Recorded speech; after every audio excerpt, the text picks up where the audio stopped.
So today we're mainly going to be talking about the topic of individualism, which we all know and value today, meaning basically that individualism basically meaning that separate or independent from a collective or community or control and acting independently from it.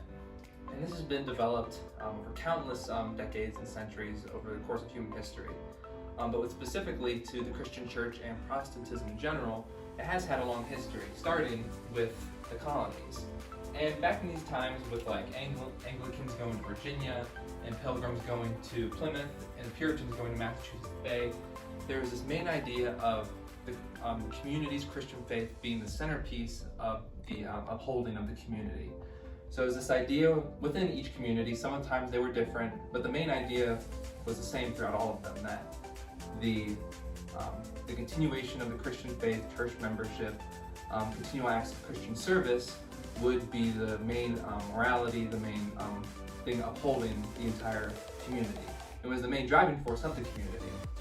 But over time, this idea began to change, with the main two events or prospects being the Great Awakening and the Enlightenment. With the Great Awakening being America, Enlightenment being in Europe, but both of them going to influence this idea of the individual. With the Great Awakening giving more idea to the individual as a rebirth within each person, that every person could have this rebirth with God. And the Enlightenment moving towards the reason, an individual's reason, that idea that maybe God is more distant, more far away from the earth, and more prompting the individual to rise up instead.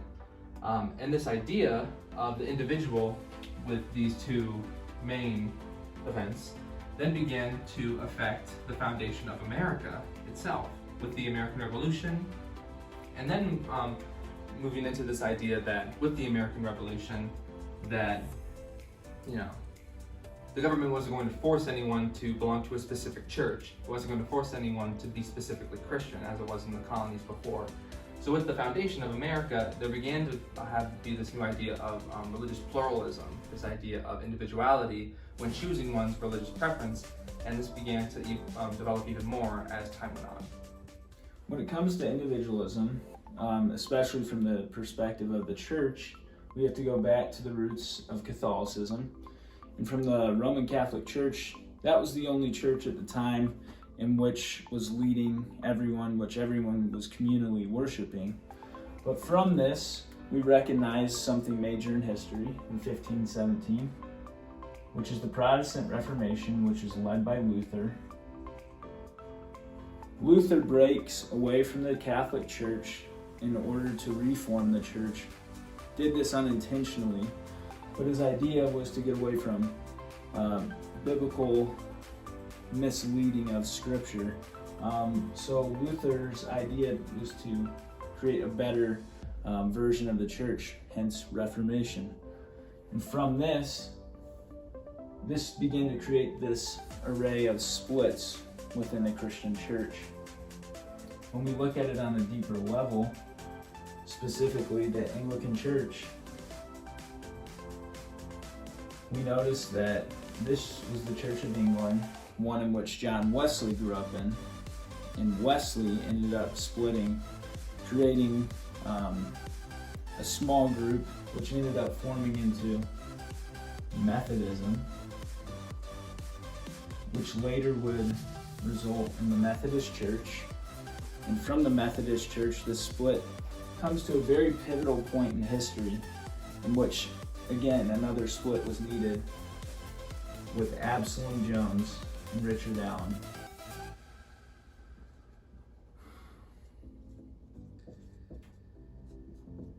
And from this split, it was needed because there was racial discrimination in the church.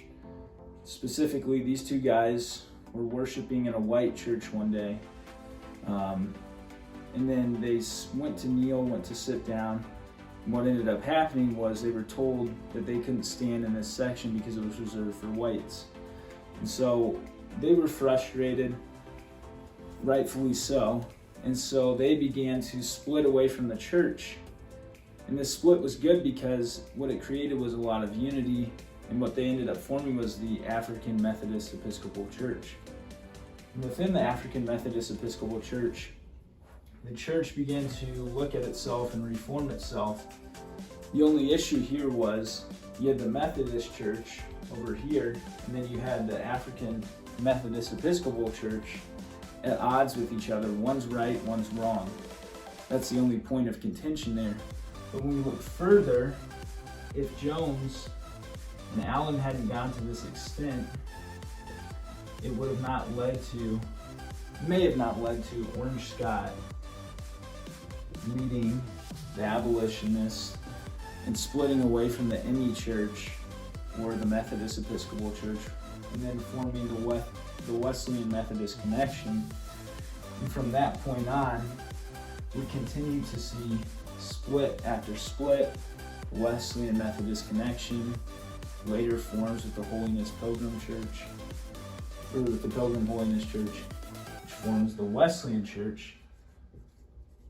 And what we notice over time is the splits are useful within the church from breaking away as a purpose to reform, restructure, rebuild the church for something better.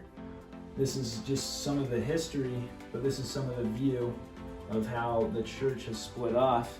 And ultimately, this split leads to something better, but it also can lead to division within the body, which is what we see more in the contemporary world as we see it today. So when we're thinking about individualism in today's contemporary society, one of the big things that I want to look at is the way that division is caused specifically from individualism.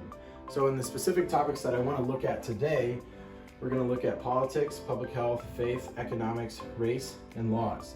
And with all of these things, in having an individualistic mindset, you are causing division. That division is not caused just by people, that division is caused from individualism. If we're looking at individualism, look for one example, look at the ways that our country has reacted to the pandemic versus other countries. Other countries who have really adopted wearing masks and really focused on public health, they've been able to bounce back from the pandemic way easier than the US has. I mean, look at the ways that we've had the individualistic mindset in the election, not only with politics and the things that people believe, but look at all the things that happened after the election or leading up to the election. People could not have unity or find unity whatsoever, and they were finding themselves rioting. They were finding themselves not listening to each other to listen and more listening to argue or to think that they're right. And we find that with individualism and having an individualistic mindset, each one of these things plays into our faith. Each one of these things are affecting the church, and it doesn't help the church in the sense of like, oh, we're going to build and grow and reform necessarily, but that can cause a huge divisiveness in the church in the sense of like, look at the way that the church is being affected by politics. Look at the way that the church is being affected by public health, how the church is being affected by race, how the church is being affected by laws.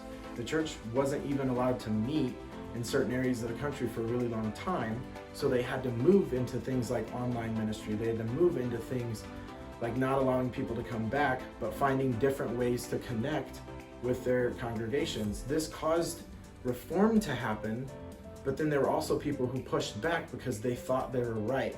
When you're having an individualistic mindset, normally you think you're right. The individualism fuels division, but sometimes on both sides you have division that brings pros and division that brings cons. When we're looking at division that brings pros and cons, even in today's society, even though politics and public health and economics and things like race and laws aren't directly in the church, all of it affects the church.